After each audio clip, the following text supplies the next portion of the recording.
നമസ്കാരം. നമ്മുടെ മനുഷ്യർ, നമുക്ക് ചുറ്റുമുള്ള മനുഷ്യർ, നമുക്ക് ചുറ്റുമുള്ള മൃഗങ്ങൾ, സസ്യങ്ങൾ, പ്രകൃതിയിലെ സർവ്വചരാചരങ്ങളും അവർക്കിടയിലൂടെയാണ് നമ്മൾ ജീവിക്കുന്നത്. അറിവുകൾ പകർത്തി വെച്ചു പോയവർ, അറിവ് പകർന്നു തരുന്നവർ എല്ലാവരും കൂടെയുണ്ട്. പക്ഷെ നമുക്ക് മാത്രം അറിയാവുന്ന ചില സത്യങ്ങളുണ്ട്, നമുക്ക് കണ്ടെത്താൻ പറ്റാത്ത തരത്തിലുള്ള സത്യങ്ങൾ. അത് ചില രേഖകൾ, ചില ലിപികളിൽ രേഖപ്പെടുത്തും. അതാണ് പൂർവ്വജന്മം.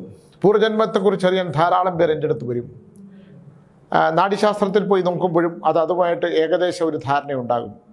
അതുകൊണ്ട് അഗസ്ത്യനാഡിയാണെങ്കിലും ബൃഹുനാഡിയാണെങ്കിലും സപ്തർഷികളുടെ ബഹുനാഡിയാണെങ്കിലും ഒക്കെ തന്നെ അവർക്കെല്ലാം എന്നെ അറിയാം. കാരണം ഞാൻ എത്രയോ വർഷങ്ങളായി പല കാര്യങ്ങളും ഉറപ്പിക്കാനായിട്ട് അതിൻ്റെ പിന്നാലെ പോയിട്ടുണ്ട്.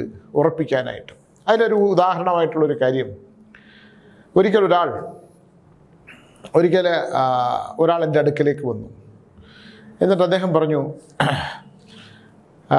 സ്വാമി, എൻ്റെ വീടൊരു പഴയ വീടാണ്, വർഷങ്ങൾ പഴക്കമുണ്ട്. ഞങ്ങൾ പാരമ്പര്യമായിട്ട് വൈദ്യം ചെയ്തിരുന്നവരാണ്. പക്ഷേ നശിച്ചു പോകുന്നതിന് ഒരുപാട് കാരണങ്ങളൊക്കെ ഉണ്ട്. പക്ഷേ ഈ വീട് വെച്ച് മറ്റൊരിടത്തേക്ക് മാറാൻ ഞങ്ങൾക്ക് ആർക്കും കഴിയില്ല. അതുകൊണ്ടൊരു കൂട്ടുകുടുംബം പോലെ ഉള്ളിടത്തൊക്കെ അവരൊരുമിച്ച് ജീവിക്കുകയാണ്. എപ്പോഴാണ് ഒരു നല്ല ഇടിമിന്നലേറ്റാൽ, ഒരു നല്ല മഴ പെയ്താൽ ഇത് തകർന്നു വീഴുന്നു, ഞങ്ങളിതിൻ്റെ അടിയിലാകുമെന്ന് ഞങ്ങൾക്കറിയാൻ വയ്യില്ല. ശരിക്കും നല്ലൊരു മഴക്കാലം വരുമ്പോൾ മനസ്സിന് വല്ലാത്തൊരു പേടിയാണ്. അപ്പോൾ ഞാൻ എത്ര വർഷം പഴക്കമുണ്ട്? ഒരു 150 വർഷത്തിന് മേൽ പഴക്കമുണ്ട്. അപ്പോൾ എനിക്കൊന്ന് കാണണമെന്ന് തോന്നി. ഞാൻ ഒരിക്കൽ കാന്തല്ലൂരിൽ നിന്ന് വരുമ്പം അവിടെ ചെന്നു, അവിടെ കണ്ടു, അവിടുത്തെ കാര്യങ്ങൾ തിരിച്ചറിഞ്ഞു, അവിടുത്തെ കാര്യങ്ങൾ മനസ്സിലാക്കി. അപ്പോൾ എന്നെ മുംബൈയിൽ നിന്ന് വിളിക്കുന്ന ഒരു പെൺകുട്ടിയുണ്ട്. അപ്പോൾ അവർ ആ സമയം മുംബൈയിൽ നിന്ന് അവിടെ വന്നു. അന്ന് രാത്രി അവിടെ തങ്ങാമെന്ന് പറഞ്ഞു. പക്ഷേ ഞാൻ തങ്ങിയില്ല. തങ്ങാത്തതിന് കാരണം വളരെ വർഷം പഴക്കമുണ്ട്. ഒരു ഇറക്കം ഇങ്ങനെ ഒരുപാട് പടിക്കെട്ടുകളുണ്ട് അവിടേക്ക്. ഏതോ ഒരു കാലത്ത് പൂർവികമായിട്ട് വളരെ സമ്പൽ സമൃദ്ധമായിട്ടിരുന്ന ഒരു തറവാടാണ്. ആ തറവാട് ഞാൻ അവിടെ പോയി കണ്ട് തിരിച്ചു വന്നതിന് ശേഷം ഞാൻ വണ്ടിയായിട്ട് മുകളിലേക്ക് കയറിയപ്പോൾ അപ്പോഴാണ് ഈ ഒരാൾ എന്നെ പരിചയപ്പെട്ടത്. എന്നിട്ട് ചോദിച്ചു, കാന്തല്ലൂർ സ്വാമിയല്ലേ? അതെ എന്ന് പറഞ്ഞു. ഇത്ര മാത്രമേ ഉള്ളൂ. അയാൾ പോയി. അന്ന് കണ്ട ആളാണ്. അവർ മുംബൈയിലേക്ക് തിരിച്ചു പോവുകയും ചെയ്തു. ഞാൻ അവിടുത്തെ ഫലങ്ങളൊക്കെ പറഞ്ഞു, കാര്യങ്ങളൊക്കെ പറഞ്ഞു, പരിഹാരക്രിയകൾ പറഞ്ഞു, ആ തറവാട് വിൽക്കണമെന്ന് പറഞ്ഞു. ഒരുപാട് വിഷയങ്ങളുണ്ട്. തിരിച്ച് മുകളിലേക്ക് കയറുമ്പോഴാണ് ഈ അവിടെ പരിചയപ്പെട്ട ഒരാൾ, അദ്ദേഹമാണ് എന്നെ കാണാൻ വന്നത്. അദ്ദേഹം കാണാൻ വന്നിട്ട് എന്നോട് പറഞ്ഞു, പിന്നീടാണ് സ്വാമി പോയതിന് ശേഷമാണ് മനസ്സിലായത് ഈ വീടിനെക്കുറിച്ച് ഒന്ന് സംസാരിക്കാൻ വേണ്ടിയിട്ടാണ് എന്ന് പറഞ്ഞു. കാലങ്ങൾ പഴക്കമുള്ള ഈ വീടിനെക്കുറിച്ചുള്ള ഒരു കഥ പുള്ളി എന്നോട് പറഞ്ഞു. എനിക്ക് ഭയങ്കര അത്ഭുതം തോന്നി. ഇത് പറഞ്ഞു കഴിഞ്ഞിട്ട് പുള്ളി പറഞ്ഞു, എനിക്ക് അവരെ അറിയില്ല, എനിക്ക് എൻ്റെ വീട്ടുകാരും അവരുമായിട്ടൊന്നും ബന്ധമില്ല. പക്ഷേ ഈ വീടിനെക്കുറിച്ച് ഞാൻ എപ്പോഴും സ്വപ്നം കാണും. എൻ്റെ അടുത്തുള്ള ഒരാളാണ്. ഈ വീട്ടിലെ ചില കാര്യങ്ങൾ ഇങ്ങനെ സ്വപ്നം കാണും. ഒരു കുടുംബമൊക്കെ ഉള്ള ഒരാൾ ഒരു വടി കുത്തി ഈ പടിക്കെട്ടുകൾ ഇറങ്ങിപ്പോകുന്നത് കാണും. അതെന്താണ് സ്വാമി അങ്ങനെ എന്ന് ചോദിച്ചു. അപ്പോൾ ഒരാളുടെ പൂർവ്വജന്മം ഒരു പരിചയവുമില്ല. എന്നെ വളരെ കാലം മുംബൈയിൽ നിന്ന് വിളിക്കുന്ന ആ പെൺകുട്ടി എല്ലാ കാര്യങ്ങളും ഇടയ്ക്കിടയ്ക്ക്, ഇപ്പോൾ കുറച്ച് കാലമായിട്ട് വിളിക്കാറില്ല. ഞാൻ പറഞ്ഞു, എന്തെങ്കിലും വീട്ടിൽ വരുമ്പോൾ വരാം. വീട്ടിൽ പോയി കാര്യങ്ങളും കഥകളൊക്കെ പറഞ്ഞ് ഞാൻ വണ്ടി തിരിക്കുമ്പോൾ ഇതൊരു സ്വകാര്യതയാണ്. കാരണം അയാൾ എന്നെ വീണ്ടും കണ്ടിരുന്നു അടുത്ത ദിവസങ്ങളിൽ. അതുകൊണ്ടാണ് ഞാൻ ഈ കഥ വീണ്ടും, ഈ അനുഭവ കഥ വീണ്ടും ഓർക്കുന്നത്. ആ വീട് വിൽക്കാൻ പറ്റിയിട്ടില്ല. ഒരാളോ ആരോ ഒന്ന് കണ്ടു നോക്കിയിട്ട് പോവുകയാണ് ചെയ്തത്. അപ്പോൾ ഈ മനുഷ്യൻ എന്നെ വീണ്ടും വിളിച്ചു. ഇപ്പോൾ ഞാൻ പറഞ്ഞു, ഞാൻ യാത്രയിലാണ്. ഇന്നലെ തൃശ്ശൂർ വരെ പോയിരുന്നു. പ്രക്ഷോഭം എന്ന് പറഞ്ഞ് നമ്മുടെ ഒരു മകനാണ്, അവിടം വരെ പോയിരുന്നു. ആ വീട്ടിൽ വരെ പോയിട്ട് തിരിച്ചു വരേണ്ട കാര്യം ഉണ്ടായതുകൊണ്ട് തിരിച്ചു വരുമ്പോൾ ഇദ്ദേഹം വിളിക്കുന്നത്. പന്തളം കഴിഞ്ഞപ്പോൾ സന്ധ്യയായി. ഞാൻ ഈ വണ്ടി ഒതുക്കിയിട്ട് ഇദ്ദേഹത്തിനടുത്ത് പറഞ്ഞു, നിങ്ങളൊരു കാര്യം ചെയ്യൂ, എവിടെയാണ് ഇപ്പോൾ ഉള്ളതെന്ന്. അപ്പം അടൂരും അതുമായിട്ടൊരു 10-15-20 കിലോമീറ്റർ ദൂരമുണ്ട്. ഞാൻ അവിടെ എത്തുമ്പോഴത്തേക്ക് കുറച്ച് നേരം വെയിറ്റ് ചെയ്യാം, നിങ്ങൾ ഒരുപാട് വൈകരുത്, ഇനി കാണണം എന്ന് പറഞ്ഞു. ഞാൻ അടൂരെത്തി കുറച്ചുകൂടെ മുമ്പിലേക്ക് വന്നപ്പം ഇദ്ദേഹം അവിടെ നിൽപ്പുണ്ട്, കൈ കാണിച്ച് എൻ്റെ കൂടെ വണ്ടിയിൽ കയറി. ഞാൻ പറഞ്ഞു, കൊട്ടാരക്കര വരെ യാത്ര ചെയ്യാം, എനിക്ക് വഴി കിടക്കാൻ പറ്റില്ല, വീട്ടിൽ ടീച്ചർ മാത്രമേ ഉള്ളൂ, അതുകൊണ്ട് എനിക്ക് എത്രയും പെട്ടെന്ന് എത്തണം എന്ന് പറഞ്ഞു. അപ്പോൾ പുള്ളി എൻ്റെ കൂടെ വണ്ടി കയറി. പുള്ളി പറഞ്ഞത്, സാർ, ആ വീട് അഡ്വാൻസ് കൊടുത്ത് വാങ്ങിക്കാമെന്ന് ഞാൻ വിചാരിക്കുന്നു. പക്ഷേ സ്വാമി വന്ന വീട് പക്ഷെ ആ വീടിൻ്റെ ഒരു പ്രശ്നമുണ്ട്. ആ വീട് അങ്ങനെ തീരുമാനിക്കപ്പെട്ട് കഴിഞ്ഞപ്പോൾ ഞാൻ രാത്രികളിൽ ഈ കാണുന്നൊരു സ്വപ്നമുണ്ട്. ആ സ്വപ്നത്തിൽ അദ്ദേഹം എന്നെ പിന്തുടരുകയാണ്, എനിക്കൊന്നിനും പറ്റുന്നില്ല. അപ്പോൾ ഞാൻ എന്താണ് എന്ന് ചോദിച്ചപ്പോൾ പുള്ളി എൻ്റെ അടുത്ത് പറഞ്ഞൊരു അനുഭവമാണ് പറയുന്നത്. അദ്ദേഹം പറയുന്നത് അദ്ദേഹത്തിൻ്റെ പൂർവികന്മാരാരോ ഈ കുടുംബമായിട്ടൊരു ബന്ധമുണ്ടായിരുന്നു. ആ ബന്ധത്തിൽ അതിഭീകരമായൊരു ദോഷം സംഭവിച്ചു. ആ ദോഷത്തിൻ്റെ ശാപത്താലാണ് ആ കുടുംബം മുഴുവൻ ശിഥിലമായി പോയത് എന്നാണ് ഇദ്ദേഹം എന്നോട് പറയുന്നത്. പക്ഷേ ഇദ്ദേഹം പറയുന്നതിനകത്ത് ഒരുപാട് പൊരുത്തക്കേടുകൾ തോന്നിയത് കൊണ്ട് തന്നെ ഞാൻ പറഞ്ഞു, എന്നെ ഇപ്പോൾ കണ്ടത് എന്തിനാണ്? പറഞ്ഞു, ഈ കുടുമി വെച്ച ഈ പുരുഷൻ ഇയാൾ എന്നെ വേട്ടയാടുന്നു, എനിക്ക് ഒരു തരത്തിലും മുമ്പിലോട്ട് നീങ്ങാൻ വയ്യ. അപ്പോൾ ഞാൻ താങ്കൾ എവിടെ താമസിക്കുന്നു? ഞാൻ അതിൻ്റെ അടുത്താണ് താമസിക്കുന്നത്. ഏതിൻ്റെ അടുത്താണ്? ആ വീടിൻ്റെ അടുത്താണ്. താങ്കളെ വളരെ കാലം അവരെല്ലാവരും അറിയോ? എനിക്ക് എന്നെ വിളിച്ചൊരു പെൺകുട്ടിയുടെ പേര് മാത്രമേ അറിയാവുള്ളൂ. അവർ മുംബൈയിലാണ്, 2 മക്കളാണ്. രണ്ടാമത്തവൻ വിവാഹം കഴിച്ചു, മൂത്ത കുട്ടി വിവാഹം കഴിച്ചിട്ടില്ല. ഇപ്പോഴത്തെ പൊസിഷൻ എനിക്ക് അറിഞ്ഞുകൂടാ, എൻ്റെ എല്ലാ വീഡിയോയും കാണുന്നവരാണ്. പക്ഷേ ഈ വന്നു കയറിയ ആളിൻ്റെ അടുത്ത് ഞാൻ ഈ കുട്ടിയെക്കുറിച്ച് ചോദിച്ചപ്പോൾ അദ്ദേഹം പറഞ്ഞു, ഞാൻ കണ്ടിട്ടില്ല എന്ന്. അപ്പോൾ പൊരുത്തക്കേടുകളാണ്. ഇയാൾ നോക്കുമ്പോൾ ഇനി വല്ല പ്രേതാത്മാവാണോ എന്ന് ചോദിക്കുമ്പോൾ അല്ല, മനുഷ്യൻ തന്നെയാണ്. നമുക്ക് ചില ആൾക്കാർ വിഭിന്നമായി സംസാരിക്കും, വ്യത്യസ്തമായി സംസാരിക്കും. ചില കാര്യങ്ങൾ ഈ വീടുമായിട്ടുള്ള ഈ വീട് നമ്മൾ ഉള്ള കർമ്മങ്ങൾ ചെയ്യാൻ വന്നതാണോ എന്ന് ചിന്തിക്കും. ഇല്ലെങ്കിൽ ഈ വീടിനകത്ത് നമ്മൾ എന്തെങ്കിലും ചെയ്യുമ്പോൾ ഇല്ലെങ്കിൽ അദ്ദേഹത്തിന് വാങ്ങാൻ താല്പര്യമുള്ള ഒരാളായിരിക്കും. പിന്നെ എന്നെ എങ്ങനെയാണ് എന്നെ കണ്ടുപിടിച്ചത്? നമ്മുടെ DNA ചാനലിൽ കാണുന്ന ആളാണെന്ന് പറഞ്ഞു. അപ്പോൾ എന്തായാലും പ്രേതാത്മാവല്ല. പ്രേത വിശ്വാസമുള്ള ആൾക്കാർ അല്ലെങ്കിൽ അന്ധത കൂടുതലുള്ളവർ എൻ്റെ പിന്നെ ഈ ചാനൽ കാണുമല്ലോ, ഞാൻ ഈ പറയുന്ന കഥകളൊക്കെ കേട്ടിട്ട്. അപ്പോൾ പുള്ളി ഇന്ന് തന്നെ രാവിലെ വീണ്ടും വിളിച്ചിട്ട് പറഞ്ഞു, ഞാൻ അതിരാവിലെ ഞാൻ സ്വാമി എനിക്കൊന്ന് കാണണം അത്യാവശ്യമായിട്ട്. ഞാൻ പറഞ്ഞു വരാൻ. അങ്ങനെ ഒരു 9:30-11 മണിക്ക് ഞാൻ വേറൊരാളെ വരാൻ പറഞ്ഞിട്ടുണ്ടായിരുന്നു. അത് തന്നെ അടുത്തൊരു വിഷയമാണ്. ഇദ്ദേഹം വന്നു. ഇദ്ദേഹം പറഞ്ഞത്, ഞാൻ ചോദിച്ചു, എനിക്ക് താങ്കളൊരു പ്രേതാത്മാവാണോ എന്നൊരു സംശയം ഉണ്ടായിരുന്നു. പുള്ളി അയ്യോ അല്ല സ്വാമി, പക്ഷേ എനിക്കൊരു വിഷയമുണ്ട്. എന്താണ്? പുള്ളി പറയുന്നത്, ഇദ്ദേഹം ഇന്ന് കുട്ടിക്കാലത്ത് നാട് വിട്ടു പോയ ഒരാളാണ്. നാട് വിട്ടു പോയിട്ട് ഇടയ്ക്കിടയ്ക്ക് സ്വപ്നത്തിൽ ഈ തറവാട് സ്വപ്നം കാണും, ഈ വീട് സ്വപ്നത്തിൽ കാണും. ഈ കുടുമി വെച്ച് ഇറങ്ങിപ്പോകുന്ന ഭാണ്ഡക്കെട്ടുണ്ട്, കുടുമിയുണ്ട്. വളരെ വ്യക്തമായിട്ട് എനിക്ക് പറഞ്ഞു തന്നു.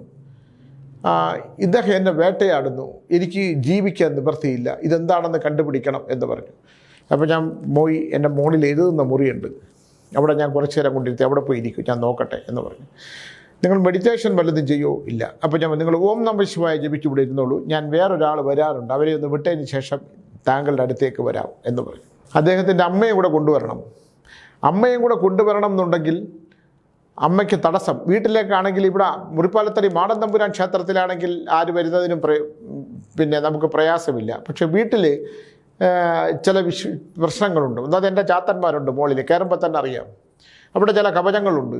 അങ്ങനെയൊക്കെ ഉള്ളത് കൊണ്ട് തന്നെ വീട്ടിലേക്ക് ഇപ്പോൾ അവിടെ പ്രവചനങ്ങളൊന്നും ഞാൻ നടത്താറില്ല, കാര്യങ്ങളൊന്നും പറയാറില്ല. പറയാൻ സാധിക്കാത്തത് കൊണ്ടും എഴുത്തൊന്നും നടക്കാത്തത് കൊണ്ടും ഒക്കെയാണ് അത് പറ്റാത്തത്. പക്ഷേ ഇദ്ദേഹത്തിന് 2 പ്രാവശ്യം നോക്കിയിട്ട് സ്വാമിയെ കാണണമെന്ന് പറഞ്ഞു. ഞാൻ വരുന്നു. 2 പ്രാവശ്യം നോക്കിയപ്പോൾ അമ്മയ്ക്ക് ബന്ധനമുണ്ട്, അമ്മയുടെ ഫലം പറയാൻ പറ്റില്ല. അപ്പോൾ ഇദ്ദേഹം വീണ്ടും അസ്വസ്ഥനായി. അപ്പോൾ അദ്ദേഹത്തിൻ്റെ ഡ്രൈവർ വളരെ മുമ്പ് എൻ്റെ അടുത്ത് വന്നിട്ടുള്ളൊരു നല്ല മനുഷ്യനാണ്. അപ്പോൾ പുള്ളി ജോലിയുടെ കാര്യത്തിൽ ഇദ്ദേഹത്തിൻ്റെ കൂടെയാണ് ജോലി ചെയ്യുന്നത്. ഇദ്ദേഹം ആദ്യം വിളിച്ചിരുന്നു എന്നെ. വന്നു, അമ്മയും മുഖനായ ഒരു ചെറുപ്പക്കാരൻ. ഫലങ്ങൾ നോക്കുമ്പോൾ കിട്ടുന്നത് ഒരു വലിയ വിഷയമാണ്. കാരണം ഇതിൻ്റെ ഒരു പൂർവ്വജന്മത്തിലെ ഒരു കഥയാണിത്. മറ്റത് പൂർവ്വജന്മത്തിൽ ഒരാളെ ഞാൻ മുകളിലിരുത്തിയേക്കാണ്. ഇദ്ദേഹത്തിൻ്റെ ഒരു കഥ എന്ന് പറഞ്ഞാൽ വളരെ രസകരമാണ്. ഇദ്ദേഹം ജലാശയമുള്ള ഒരു സ്ഥലത്ത്, അപ്പോൾ ഞാൻ അദ്ദേഹത്തോട് ചോദിച്ചു, നമുക്ക് ഹിതമല്ലാത്ത ഒരു ബന്ധം ഉണ്ടോ? ഉണ്ട്. അതിനൊരു സന്താനമുണ്ടോ? ഉണ്ട്. അപ്പം അത് ഇന്ന വർക്ക് ചെയ്യുന്ന ഒരാളാണോ? ബ്യൂട്ടി പാർലറുമായിട്ട് ബന്ധപ്പെട്ട? അതെ. അപ്പോൾ ഞാനൊന്ന് സംസാരിക്കാം. ഞാൻ താങ്കളുടെ പൂർവ്വജന്മത്തെക്കുറിച്ച് ഞാൻ DNA പറയും. ഇന്ന് ഞാൻ ഷൂട്ട് ചെയ്യും. സ്വാമി എൻ്റെ പേരൊന്നും പറയില്ല, അത് പറയില്ല. പക്ഷേ താങ്കളോട് എനിക്കൊരു അത്ഭുതമാണ്. കാരണം താങ്കൾക്ക് അവർ ചെയ്യുന്ന ഈ ഒരു ബന്ധവുമായിട്ട് ഒരു കുട്ടി ജനിച്ചേ പറ്റൂ, ഒരു ജാരസന്ധതി ഇല്ലേ? ഉണ്ട്. ശരി, ഞാനിത് ബാക്കി പറഞ്ഞോളാം. ആ ബാക്കിയാണ് ഞാൻ അങ്ങോട്ട് പറയുന്നത്. ഇത് ഇന്ന് രാവിലെ വന്ന അമ്മയുടെയും മകനും ഉണ്ട്. ആ ഡ്രൈവർ ഉണ്ടായിരുന്നു. അദ്ദേഹം കുറച്ച് കഴിഞ്ഞപ്പോൾ ഞാൻ വണ്ടിയിലോട്ട് ഇരിക്കാൻ പറഞ്ഞു. കുറച്ച് കഴിഞ്ഞ് അമ്മയും വണ്ടിയിലോട്ട് ഇരിക്കാൻ പറഞ്ഞു. അദ്ദേഹത്തിൻ്റെ പൂർവ്വജന്മവും ഈ ഹിതമല്ലാത്ത ബന്ധം. അപ്പം അമ്മ പറഞ്ഞു, അവനൊരു ഭാര്യയുണ്ട്, അത് വേറൊരാളുടെ ഭാര്യയാണ്, അവനൊരു കുട്ടിയുണ്ട്, അതിൽ ആ കുട്ടിയുടെ DNA ഞാൻ പറഞ്ഞേക്കാം. ഒരു അമ്മയുടേതായിട്ടുള്ള വികാരം ഉണ്ടല്ലോ, അത് മുഴുവൻ പ്രകടിപ്പിക്കുന്നുണ്ട്. പക്ഷേ ഈ ചെറുപ്പക്കാരൻ വളരെ ശാന്തനായി ചിരിച്ചുകൊണ്ട് ഇങ്ങനെ ഇരിക്കുകയാണ്. കാരണം അദ്ദേഹം രാവിലെ വിളിക്കുമ്പോൾ തന്നെ ഞാൻ പറഞ്ഞു, ഒരു സ്ത്രീയുടെ പ്രശ്നമുണ്ട്, സ്ത്രീയും കുട്ടിയുമായിട്ടുള്ള ഒരു വിഷയത്തിനാണ്, ഒരു വിഷയമുണ്ട് താങ്കൾക്ക്, ഒരു ബന്ധം, പൂർവ്വജന്മമായിട്ട് ബന്ധപ്പെട്ടൊരു ബന്ധത്തിൻ്റെ കാര്യം അറിയാനാണ് താങ്കൾ വരുന്നത്. ആ സ്ത്രീ തങ്ങളെ പിന്തുടരുന്നുണ്ട്, അത് ഇത്തിരി ബുദ്ധിമുട്ടാണ് വന്നാൽ. ഇല്ല സ്വാമി, എനിക്ക് വന്നേ പറ്റൂ. പുള്ളി വന്നു. സംഭവം എന്ന് പറഞ്ഞാൽ ഇദ്ദേഹത്തിൻ്റെ പൂർവ്വജന്മം ഞാൻ ആദ്യം പറയാം. ഇദ്ദേഹം ഒരു കായലിൻ്റെ തീരത്ത് ജീവിച്ചൊരു മനുഷ്യനാണ്. കായലിൻ്റെ തീരത്ത്, ജലാംശമുള്ള സ്ഥലത്ത്. എൻ്റെ അടുത്ത് വരുന്ന പല പൂർവ്വജന്മ കഥകളും ഈ കായൽ ഈ ജലവുമായിട്ട് ബന്ധപ്പെട്ടിട്ടുള്ളതാണ്. അങ്ങനെ അവിടെ ജീവിച്ചു കൊണ്ടിരുന്നപ്പോൾ നമ്മൾ പിന്നെ ഒരുപാട് കഥകൾ, പുരാണ കഥകളുമായിട്ട് കലിയുഗത്തിൽ ബന്ധമുള്ള ഒരുപാട് വിഷയങ്ങളുണ്ടാവും. അവിടെ ഒരു പെൺകുട്ടി കുളിക്കാനായിട്ട് വരും. അപ്പോൾ ഇതേ ഒരു സന്യാസിയാണ്, സന്യാസി ശ്രേഷ്ഠനാണ്. ഈ നമ്മളെ കാണാൻ വന്ന ആൾ പൂർവ്വജന്മത്തിൽ ഒരു സന്യാസി, യുവാവായ ചെറുപ്പക്കാരനാണ്. അപ്പോൾ അദ്ദേഹത്തിന് കുളിച്ചുകൊണ്ട് നിൽക്കുമ്പോൾ ഇദ്ദേഹത്തെ ആ പുഴയുടെ അക്കരക്കരയിലോ ഇല്ലെങ്കിൽ അതിനപ്പുറത്തോ കുളിക്കാൻ നിൽക്കുന്നത്, ഇതാണ് ദൃശ്യം. ഒരു പെൺകുട്ടി വെള്ളത്തിലേക്ക് വീണ് അത് വെള്ളത്തിൽ ഒഴുകി വരുന്നു.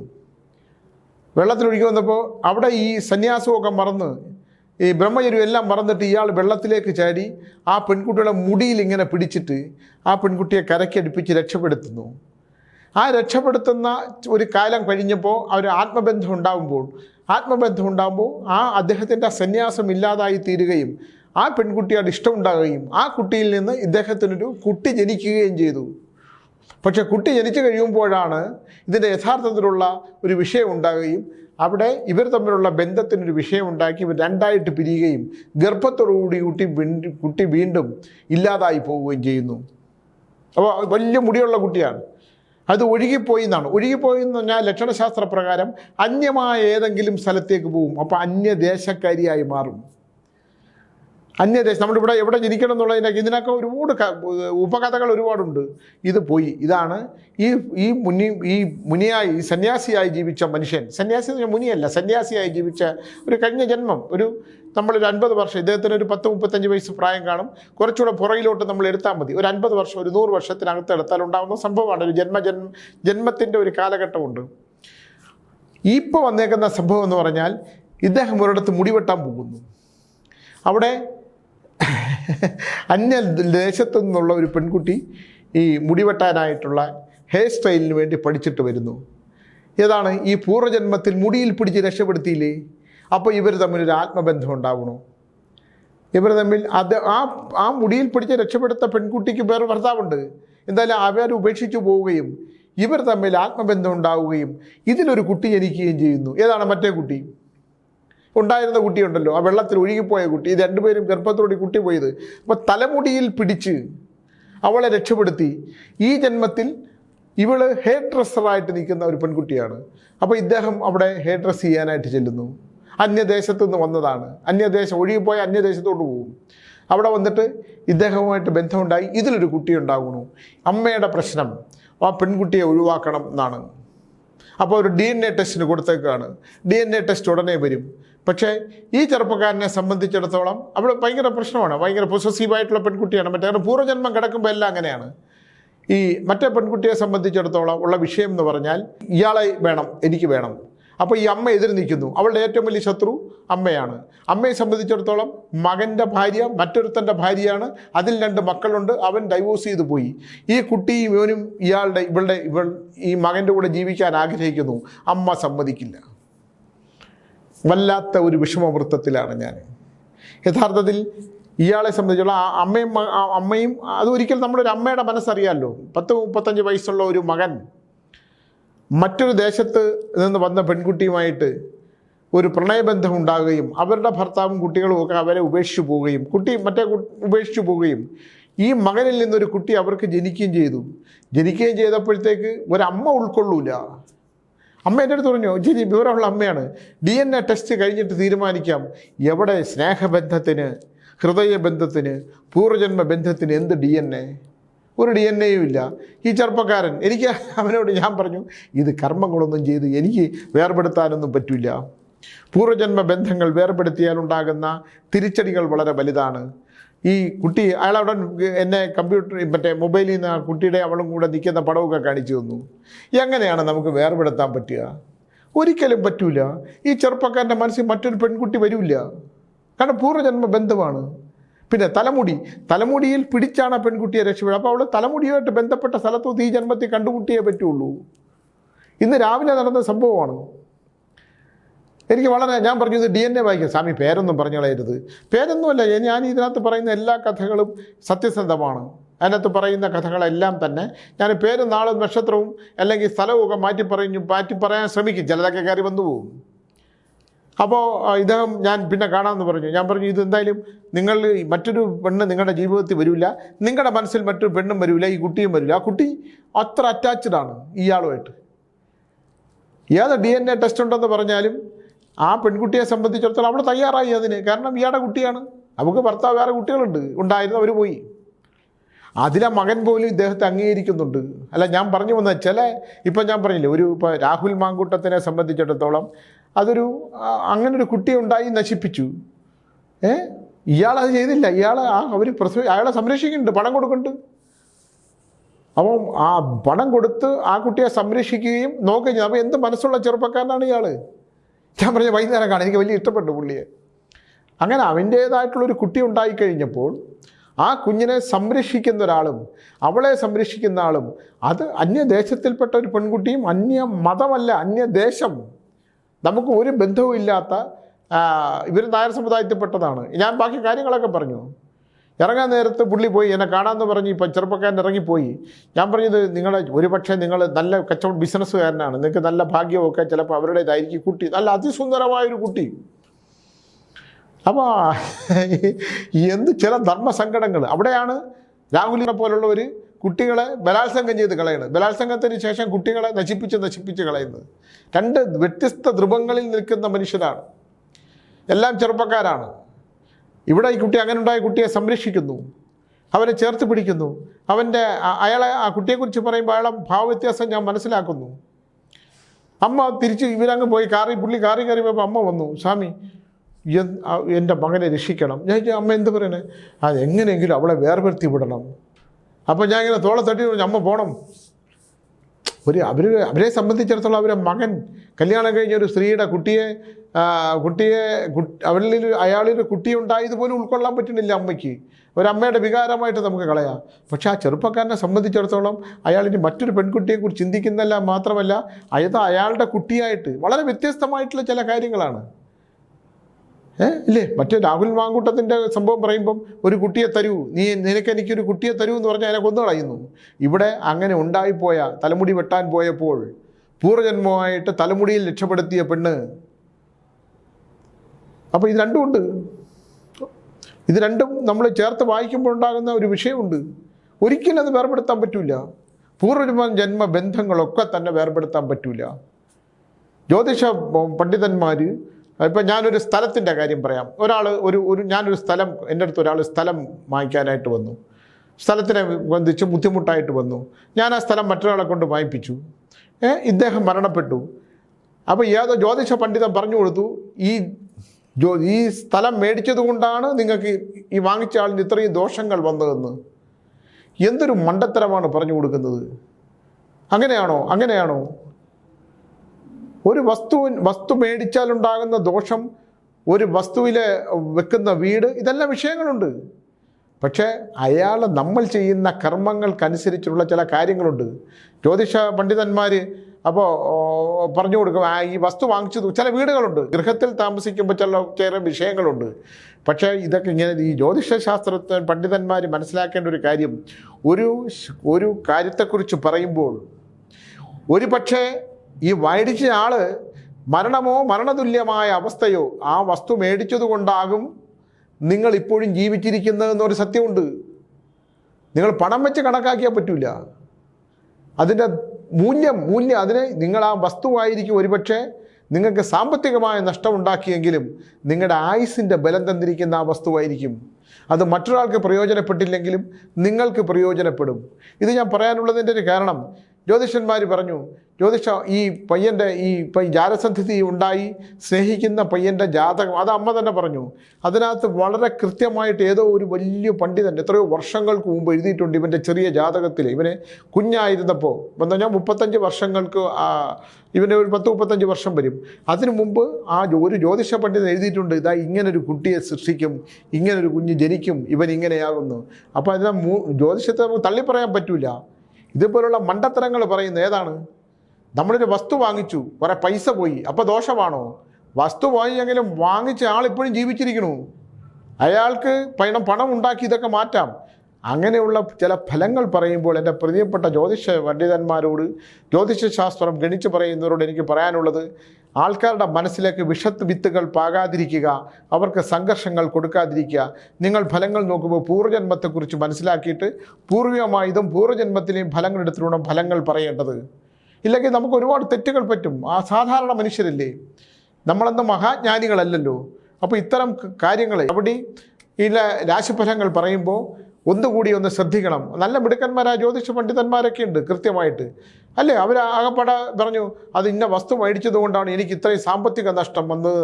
സാമ്പത്തിക നഷ്ടമല്ല, ആൾ ജീവിച്ചിരിക്കുന്നുണ്ട്. ആ വസ്തുവിൻ്റെ ബലമാണ്, അവിടുത്തെ ദൈവികമായിട്ടുള്ള അനുഗ്രഹമാണ് നിങ്ങൾ ജീവിച്ചിരിക്കുന്നത്. ആ പണം ഇന്നല്ലെങ്കിൽ നാളെ നിങ്ങൾക്ക് പ്രയോജനപ്പെടും. സാമ്പത്തികമായ നഷ്ടം താൽക്കാലികമായ ബന്ധനത്തിലാണ്. ആ കാലം കഴിഞ്ഞ് നിങ്ങളുടെ ആയുസ് ബലം ശക്തി കൂടി വരുമ്പോൾ അത് തിരിച്ചു കിട്ടും എന്നുള്ളതാണ്. ഇതൊക്കെ നമ്മൾ വളരെ ഞാൻ എൻ്റെ മുമ്പിൽ വരുന്ന ഓരോ കാര്യങ്ങളെ കുറിച്ച് പറയുകയാണ്.